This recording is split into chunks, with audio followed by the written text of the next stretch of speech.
और एक बड़ी खबर लेकर हम हाजिर हैं। बड़ी खबर यह है कि दिवाली गिफ्ट लोगों को दिया है सरकार ने। दिवाली पर मोदी सरकार ने बड़ा तोहफा जनता के लिए दिया है।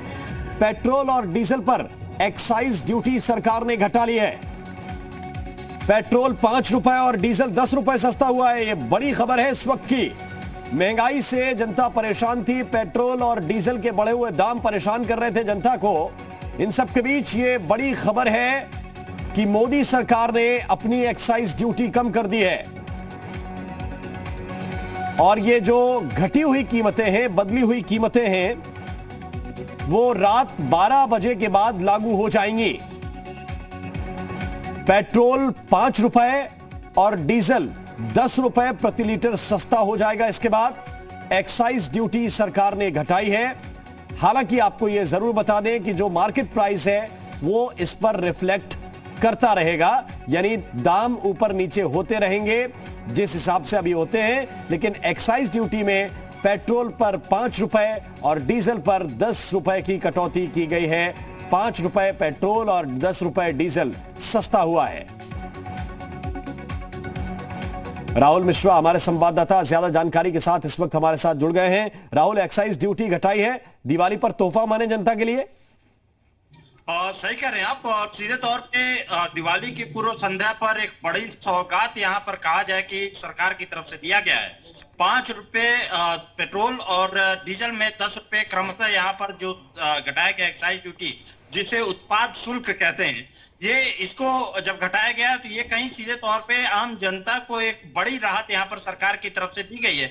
आम जनता के साथ साथ में, क्योंकि डीजल की यदि हम जब बात करते हैं तो डीजल तमाम तरीके के यदि कल कारखानों के साथ साथ में यहाँ पर ट्रांसपोर्ट के लिए भी यहाँ पर यूज होता है, तो यहाँ कहीं सीधे तौर पे उसके दामों पर भी असर पड़ेगा और उसके दाम कहीं यदि सीधे तौर पे कम होंगे तो जिस तरीके से महंगाई कई चीजों में देखने को मिल रही है उस पे भी कहीं गिरावट यहाँ पर देखने को मिलेगी। और उसमें क्योंकि जब पेट्रोल और डीजल प्राइसेस बढ़ते हैं तो वहां पर ऑटोमेटिकली कॉस्ट बढ़ता है, आपका ट्रांसपोर्टेशन का कॉस्ट बढ़ता है, उसके साथ उत्पादन जब आप करते हैं उसमें भी कहीं सीधे तौर पे बढ़ोतरी देखने को मिलती है। तो ये एक बड़ी सौगात है, ये कहा जाए कि सरकार की तरफ से दिया गया है। और दिवाली की पूर्व संध्या पर भारत सरकार के द्वारा ये कम करना, ये एक बड़ा कहीं सीधे तौर पे कदम कहा सकता है और ये एक बड़े कदम के तौर पे भी इसको देखा जा रहा है। जी बिल्कुल, बड़े कदम के तौर पर देखा जा रहा है। लेकिन इसके साथ साथ जिसको कहते हैं कि मार्केट जिस तरह से बिहेव करता है, या ये कहिए कि जो कंपनियों की कीमत है, सरकार कहती है, माफ कीजिएगा, पेट्रोल डीजल की कीमत जो है वो कंपनियों के अधीन है, ये सरकार का तर्क रहता है राहुल। तो वो चीजें रिफ्लेक्ट होती रहेंगी, जो इंटरनेशनल मार्केट के प्राइस हैं वो इस पर इफेक्ट करते रहेंगे। एक्साइज ड्यूटी 5 रुपए और 10 रुपए घटी है ना? देखिए, जाहिर सी बात है सीधे तौर पे, क्योंकि क्रूड का जो बास्केट होता है, क्रूड के बास्केट के अनुसार ही यहाँ पर प्राइस, यदि पेट्रोल और डीजल का मार्केट प्राइस के अनुसार ही इसको रेगुलेट होता है। जैसे यदि क्रूड का बास्केट यदि कम होता है तो वहां पे सीधे तौर पे उसके दाम कम होते हैं, और जैसे ही यदि क्रूड का बास्केट यदि बढ़ता है, क्रूड का बास्केट यदि प्रति बैरल बढ़ता है तो वहां पे उसके दाम कीमत बढ़ोतरी होती है पेट्रोल और डीजल के प्राइसेस का।